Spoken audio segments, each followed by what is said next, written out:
हरे कृष्णा। आप सभी भक्तों को मोहिनी एकादशी की बहुत बहुत शुभकामनाएं। आज इस वीडियो में हम मोहिनी एकादशी का महत्व और इसकी एक दिव्य कथा और विशेषता कि मोहिनी एकादशी की कथा सुनने से भी क्या लाभ होता है। तो आइए प्रभु का नाम लेकर यह दिव्य कथा हम सभी श्रवण करेंगे। प्रेम से बोलिए राधे राधे। धर्मराज युधिष्ठिर बोले कि हे कृष्ण, बैसाख माह के शुक्ल पक्ष की एकादशी का नाम क्या है प्रभु, तथा इसकी कथा क्या है, कौन सी विधि है, सो सब विधि पूर्वक कृपया करके दास को बताइए। भगवान श्री कृष्ण बोले कि हे धर्मराज युधिष्ठिर, आपसे मैं एक कथा कहता हूँ जिसको महर्षि वशिष्ठ जी ने श्री रामचंद्र जी को कहा था।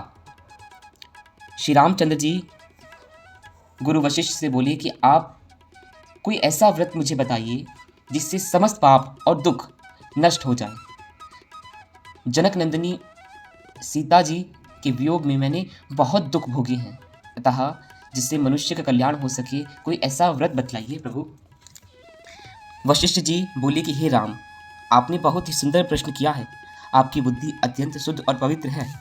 मनुष्य का कल्याण तो आपके नाम श्रवण मात्र से ही हो जाता है प्रभु, परंतु आपने यह प्रश्न लोक हित में, आपका यह प्रश्न अति उत्तम है। लोक कल्याण के लिए यह प्रश्न बहुत उत्तम है।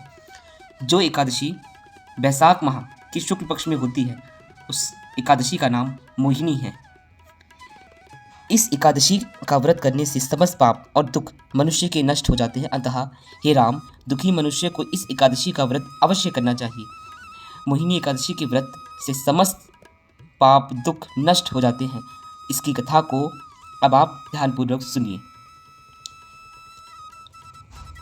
एक भाद्रवती नाम की नगरी सरस्वती नदी के किनारे बसी हुई थी। सोमवंशीय धृतमान नाम का एक राजा नगरी में राज्य करता था। उसी नगरी में धन धान्य से पूर्ण एक पुण्यवान वैश्या भी रहती थी। धनपाल उसका नाम था। वह अत्यंत धर्मात्मा तथा विष्णु भक्त था। उसके नगर में अनेकों भोजनालय, प्याऊ, कुआं, तालाब, धर्मशाला इत्यादि बनवाए और सड़क के किनारे उसने आम का वृक्ष, जामुन का वृक्ष, नीम का वृक्ष, पीपल का वृक्ष इत्यादि आदि वृक्ष लगवाए। उसके 5 पुत्र थे। उसका सबसे बड़ा पुत्र अत्यंत ही पापी था। वह वेश्याओं और गुंडों के साथ संगति में पड़ गया। वह अपना समय जुआ खेलता था, दूसरों की स्त्रियों के साथ भोग विलास करता था। वह वेश्याओं का संग करने लगा और बहुत ही गलत संगति में पड़ गया। वह महान नीच कार्य करने लगा। देवता पितृ आदि को नहीं मानता था, भगवान को भी नहीं मानता था। वह अपने पिता के धन को बुरी व्यसनों में वह खर्च करने लगा। मदिरापान, मांस इत्यादि भक्षण करने लगा। नित्य स्त्रियों का संग करने लगा। वह वेश्याओं के गले में हाथ डालकर घूमता था। उसके पिता, भाई तथा कुटुंब, घर समाज ने इसी कारण उससे घर से बाहर निकाल दिया। घर से बाहर जाने के बाद वह अपने आभूषणों तथा वस्त्रों को बेचकर दिन व्यतीत करने लगा। वेश्याओं तथा गुंडों के संग के साथ वह अपने धन को भी बहुत लुटाने लगा। वह कभी अपने वस्त्र बेचता तो कभी अपने धन बेचता और कभी अपने आभूषण बेचता। अब वह भूख और से दुखी रहने लगा। अब वह चोरी करने लगा। समय इंसान से कुछ भी करा सकता है। अब आप लोग कथा को पूरी ध्यान से सुनिएगा। इस कथा से आपको बहुत कुछ सीखने को भी मिलेगा और बहुत कुछ जानने को मिलेगा। तो चलिए आगे कथा में प्रवेश करते हैं। अब वह चोरी करने लगा। इससे एक दिन वह पकड़ा गया, परंतु सिपाहियों ने वेश्याओं का पुत्र जानकर इसे छोड़ दिया। देखिए, आप जिसकी संगत करोगे आपकी रंगत वैसी की वैसी हो जाएगी। दूसरी बार वह फिर पकड़ा गया और राजा ने कारागार में बहुत दुख दिया और उससे नगर को छोड़ने के लिए कहा। अंततः वह बहुत दुखी होकर नगर को छोड़ दिया। उसको नगर से निकाल दिया गया। अब वह जंगल में रहने लगा। जंगल में पशु पक्षियों को मार मार कर खाने लगा। फिर वह बहेलिया बन गया और धनुष बाण से पशुओं को मारने लगा। वह नीच तो था ही, अब और बुरे कर्म करने लगा। वह पापी एक दिन भूख और प्यास से व्याकुल खाने की खोज में निकल पड़ा और कौटिल्य ऋषि के आश्रम तक पहुंच गया। उस समय बैसाख का महीना था, यही महीना चल रहा था।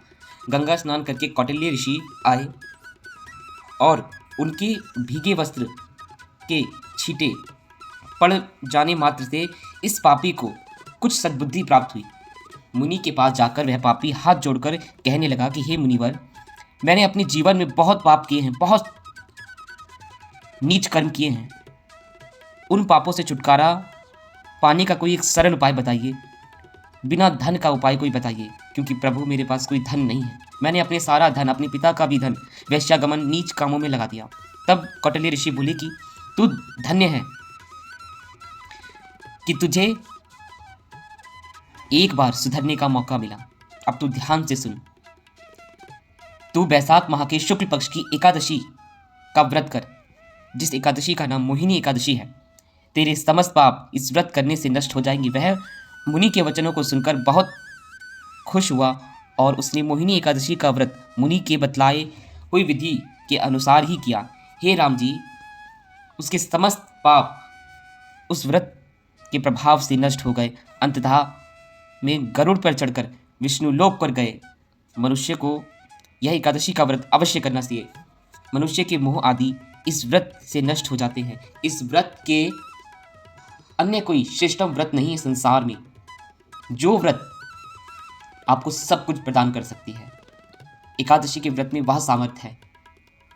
जो पुण्य इसके महात्म को श्रवण व पठन से मिलता है, वह एक सहस्त्र गौदानों के पुण्यों के बराबर मिलता है।